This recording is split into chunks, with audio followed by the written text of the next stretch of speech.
Hello दोस्तों। तो आ गए आप लोग। आप ही का वेट कर रही थी मैं। कैसे हैं आप सब? तो आइए आज बात करते हैं हम फिगर ऑफ स्पीच के क्वेश्चंस के बारे में। टेस्ट करते हैं कितने क्वेश्चंस का आंसर आप दे पाते हैं और कितने का नहीं।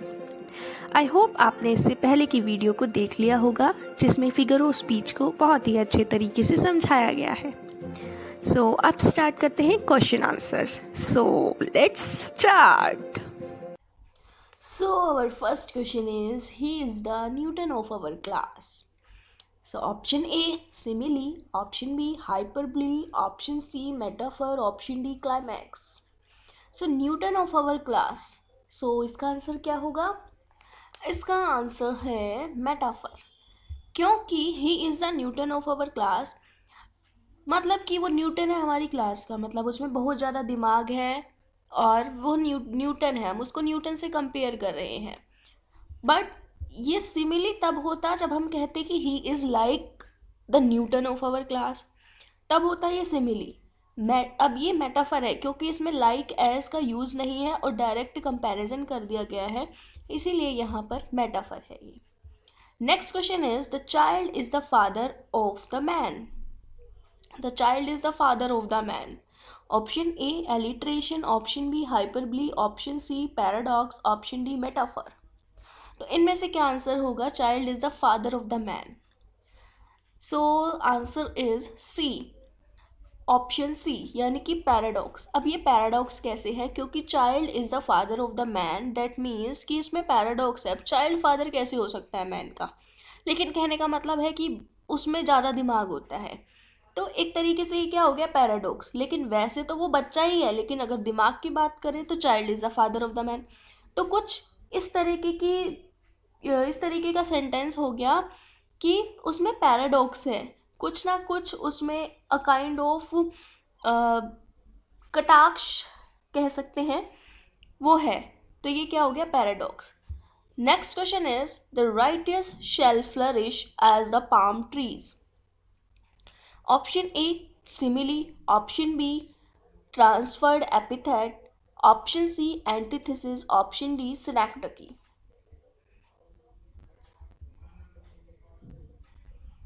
Righties shall flourish as the palm trees. So यहाँ पर क्या यूज हो रहा है? as, कि righties shall flourish as the palm trees, palm trees की तरह। तो as, like, इन चीज़ों का यूज़ हो रहा है, as, like, as well as, इन चीज़ों का यूज़ हो और कंपैरिजन हो, तो आंसर क्या होना चाहिए? सिमिली।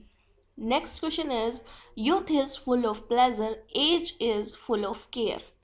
कि यूथ जो है फुल ऑफ प्लेजर है, साथ में कह रखा है कि ये वही एज है जिसमें पूरी तरह केयर की ज़रूरत होती है। So option A antithesis, option B pun, option C metaphor, option D personification.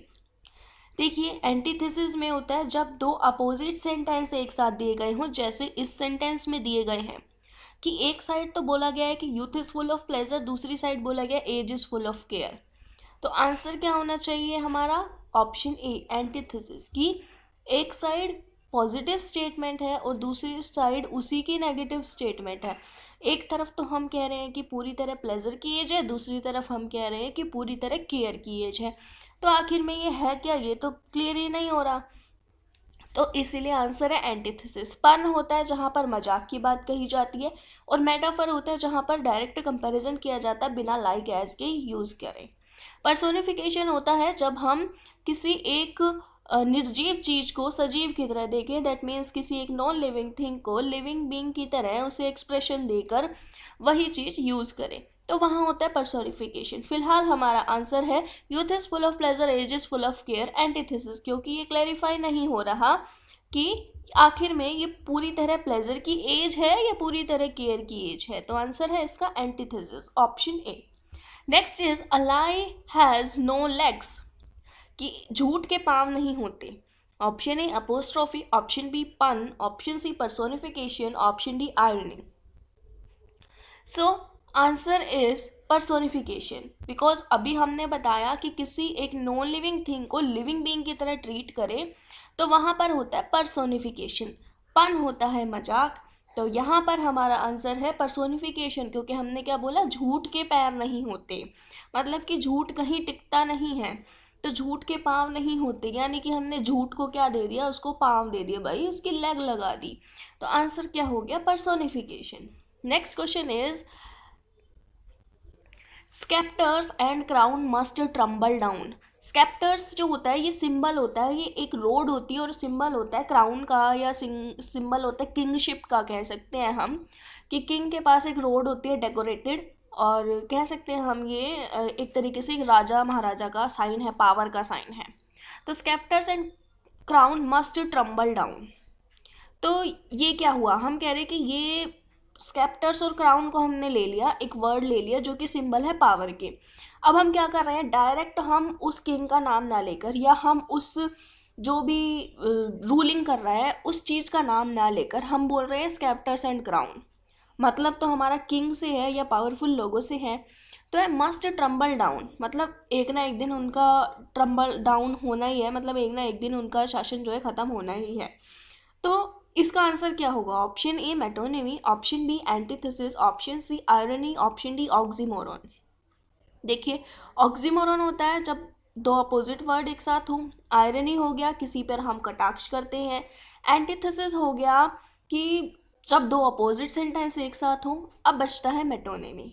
तो आंसर है इसका मेटोनिमी, जब भी हम किसी भी ऐसे वर्ड को यूज़ करें जहाँ पर हम पूरी की पूरी चीज़ का यूज़ ना करके हम उसके किसी पार्ट का यूज़ करते हैं, जैसे कि हम किंग की जगह या फिर उस रूलिंग पावरफुल मैन की जगह हम उससे रिलेटेड सिंबल्स का यूज़ करें, तो वहाँ पर मेटोनिमी जो है फिगर ऑफ स्पीच यूज़ की जाती है।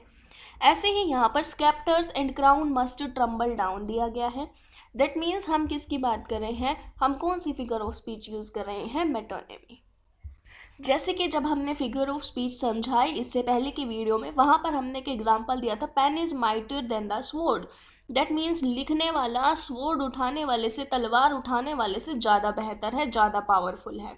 तो हमने क्या किया, पेन यूज़ कर दिया, राइटर की बजाय हमने उससे रिलेटेड एक सिंबल ले लिया, और जो जो लड़ने वाला है उसमें आर्मी मैन या फिर इस तरह से कोई नाम लेने की बजाय हमने बोला स्वॉर्ड। तो pen is mightier than the sword बोला, पेन मतलब राइटर और स्वॉर्ड मतलब कि लड़ने वाला। तो हमने क्या बोला कि pen is mightier than the sword, that means कि लिखने वाला ज़्यादा बेहतर है तलवार उठाने वाले से।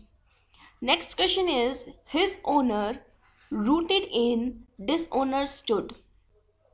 Option A antithesis, option B oxymoron, option C irony, option D personification.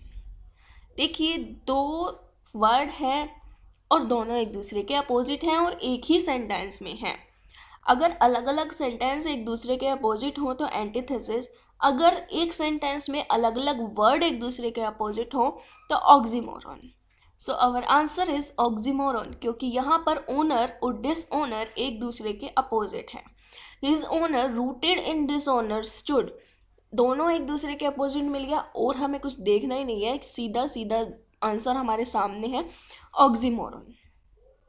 Next question is she had 5 husband on the holy altar. So उसके 5 हस्बैंड हैं ऑन द होली ऑल्टर, क्या ये एक धार्मिक बात है? तो option A hyperbole, option B metaphor, option C irony, option D pun. कि उसके 5 हस्बैंड है, ये एक धार्मिक बात है क्या? बिल्कुल भी नहीं है। तो ये क्या हुआ, हाइपरबली मतलब होता है बढ़ा चढ़ा कर कहना, मेटाफर मतलब होता है कंपैरिजन करना, आयरनी मतलब होता है किसी पर कटाक्ष करना, और पन मतलब होता है मजाक बनाना। तो अभी यहाँ पर क्या है, आयरनी है, कटाक्ष किया गया है किसी पर। ये जो है चौसर के कैंटरबरी टेल से लिया गया है ये एग्जाम्पल। तो इसका आंसर है आयरनी, मतलब कि कटाक्ष है एक तरह से, तो आयरनी आंसर हुआ। Next question is the soul was like a star and dwelt apart. Option A metaphor, option B personification, option C simile, option D onomatopoeia. So ये वर्ड है, I am so sorry for that, just wait. So यहाँ पर क्या बोला गया है, direct बोला गया है the soul was like a star, like a star, हमें यहाँ पर लाइक मिल गया, लाइक एज वेल एज, ये तो साफ सी बात है कि आंसर क्या होगा हमारा सिमिली, जहाँ पर डायरेक्ट कंपैरिजन हो। तो हमने क्या बोला, the soul was like a star, मतलब कि सोल कैसी एक स्टार की तरह है, तो साफ साफ पता चल रहा है आंसर क्या हो गया, simile. Next question is he passed a sleepless night. Option A transferred epithet, option B antithesis, option C synecdoche, option D oxymoron. So he passed a sleepless night. देखिए नाइट कभी भी स्लीपलेस नहीं होगी, आप sleepless होंगे, आप नहीं सो पा रहे तो आप स्लीपलेस हुए, नाइट नहीं हुई। तो ये क्या हुआ, ट्रांसफर्ड एपिथेट, क्योंकि यहाँ पर जो हमारा स्लीपलेस है वो आपसे हटकर किसी नॉन लिविंग थिंग के पास चला जाता है, तो क्या हो गया, वहाँ पर ट्रांसफर्ड एपिथेट यूज हो गया, ट्रांसफर्ड हो गई वो चीज़, यानी कि स्लीपलेस नाइट। ऐसे ही बहुत सारे एग्जाम्पल हमने अपनी पहले की वीडियो में दिए हैं जिसमें हमने फिगर ऑफ स्पीच को बहुत ही अच्छे तरीके से समझाया है। तो अगर आपने वो वीडियो नहीं देखी है तो जाकर पहले उस वीडियो को देख लीजिए, तभी आप इन क्वेश्चंस का आंसर कर पाएंगे। तो यहाँ पर क्या हुआ, transferred epithet. So our next question is the best brains assembled there, the best brains assembled there, option A oxymoron, option B synecdoche, option C irony, option D pun. So our answer is synecdoche. अब ये synecdoche answer क्यों आया, क्योंकि हमने बोला best brain, मतलब कि बहुत सारे लोग, अब उन लोगों की बजाय हम उससे रिलेटेड एक उसका पार्ट उठा लिया। जैसे कि अगर मैं कहूँ कि मेरी सेट ऑफ व्हील्स जो है वो ख़राब हो गई है, दैट मीन्स मेरी कार ख़राब हो गई है, तो मैंने क्या करा, अपनी जो चीज़ है, जिस चीज़ के बारे में मुझे बात करनी है, उसका मैंने एक पार्ट उठा लिया और उस पार्ट से मैं पूरी की पूरी प्रजाति को वो कर रही हूँ, पूरी की पूरी प्रजाति को ही मेंशन कर रही हूँ।